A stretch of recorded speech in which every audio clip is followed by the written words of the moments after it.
description. Notre quatrième actu, c'est évidemment l'incendie de l'usine Lubrizol à Rouen. Dans la nuit de mercredi à jeudi, un incendie s'est déclaré dans l'usine chimique de l'entreprise américaine Lubrizol.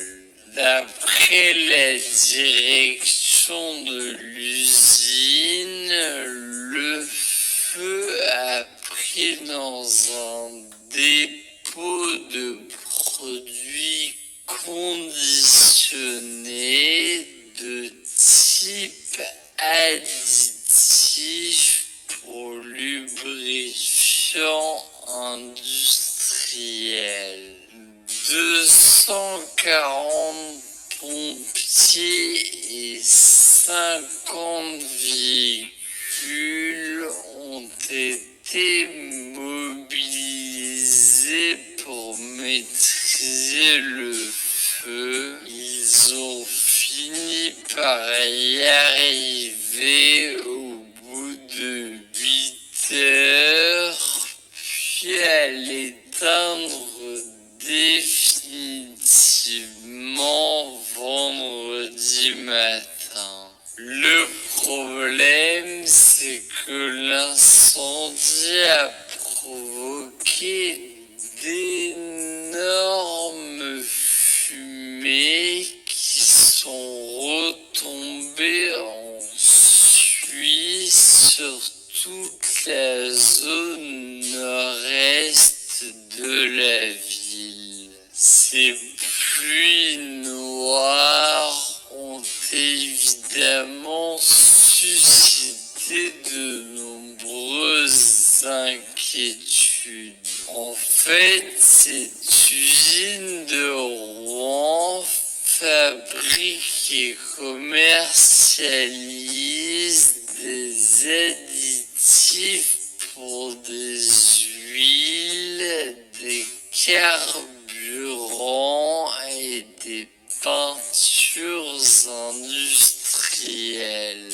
Depuis 2009, elle était ce que l'on appelle classée Seveso seuil haut. Les sites Seveso sont classés en 2 niveaux de risque, seuil haut et seuil bas, en fonction de la quantité de matière dangereuse présente. Si vous n'avez rien compris, en gros, il y a des matières dangereuses dans cette usine.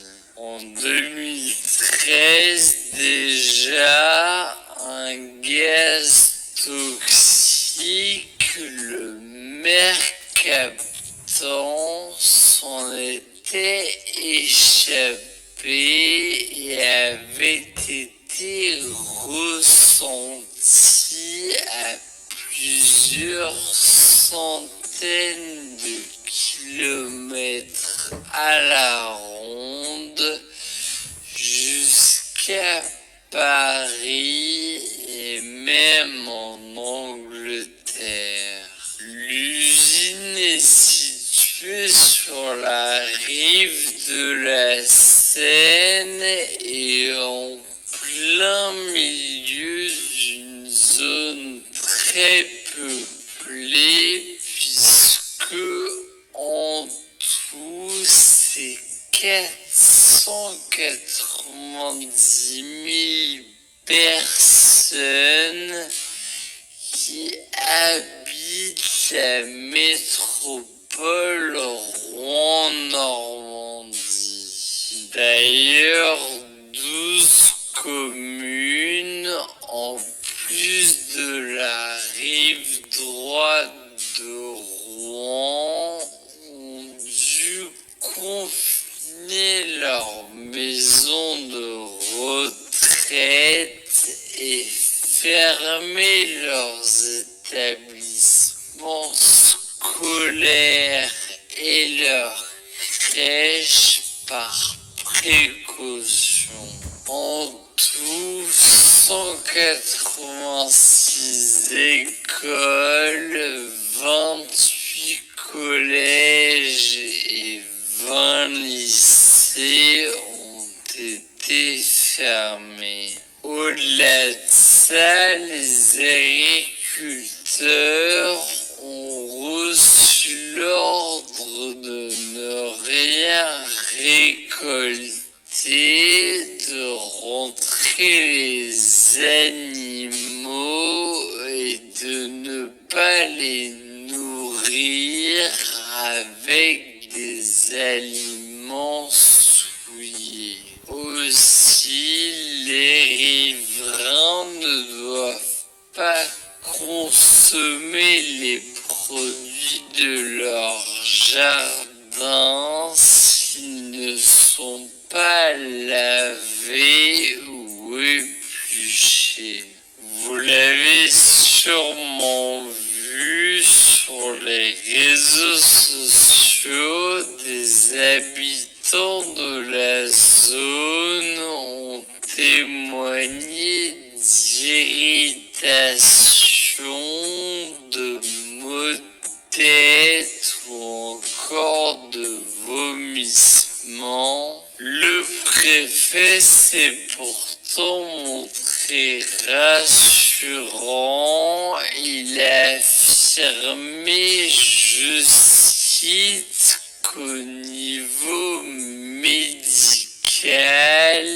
il y a des inquiétudes qui ne sont pas justifiées. Et d'après les premières études poussées menées par un laboratoire spécialisé, et bien des traces d'oxyde d'azote toxiques ont été retrouvées seulement près du Leroy-Merlin et du carrefour Mont-Saint-Aignan. Donc, selon ce laboratoire, il n'y aurait pas de risque de toxicité en dehors de cette zone. En tout cas, une chose est sûre, la Seine, elle a été polluée puisque des galets d'hydrocarbures ont fait vendredi leur apparition sur le fleuve à Rouen. Elles ont été nettoyées à l'aide d'un bateau. En tout cas, vous l'aurez compris, beaucoup de zones d'ombre persistent et donc pour ce sujet particulièrement, eh bien, on suivra au quotidien sur Instagram avec les résumés d'actualité qu'on poste chaque soir à 18h. Du coup, j'aimais ça un sujet que vous voulez suivre, eh bien, n'oubliez pas de vous abonner à ce compte. On continue avec le rappeur 6ix9ine qui a dénoncé son gang à New York. En gros, le rappeur de 23 ans a été arrêté il y a un an par le FBI. Il faisait partie d'un des gangs les plus dangereux de New York, les Gangsta Bloods. Ce gang est un groupe ultra violent aux États-Unis. Il commet toutes sortes de crimes comme des trafics de drogue, d'êtres humains ou encore d'armes.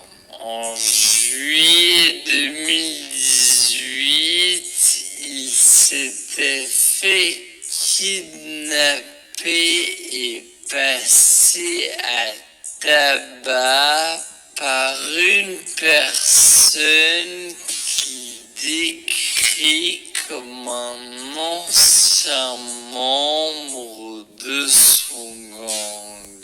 6ix9ine s'était alors fait dérober $800,000.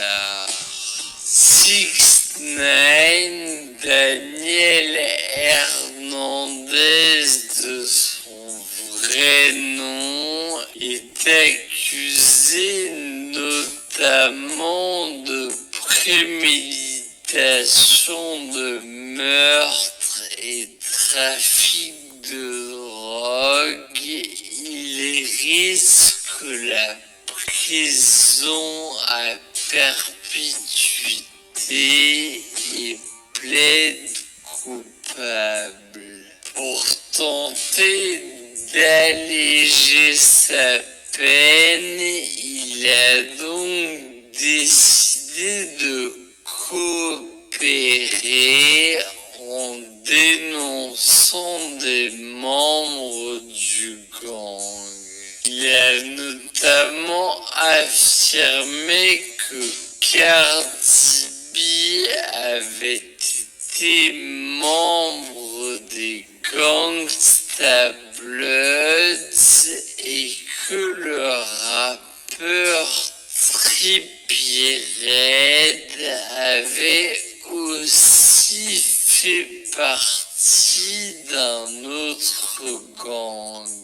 De son côté, Cardi B avait déjà admis dans une interview à GQ en 2018: quand j'avais 16 ans, je traînais avec beaucoup de bloods. Bref, le rappeur est désormais considéré comme témoin coopérant et ce statut pourrait lui permettre de sortir de prison au début de l'année 2020, mais également synonyme de danger car les anciens membres de son gang pourraient vouloir le tuer. Résultat, il a donc été placé sous protection de la justice, tout comme ses proches. En plus de ça, le rappeur va sûrement devoir changer de tête en effaçant ses tatouages et changer de coupe promis et parce que ça devrait vous intéresser, je voulais également vous parler des 2 salons organisés par l'étudiant qui sont prévus le samedi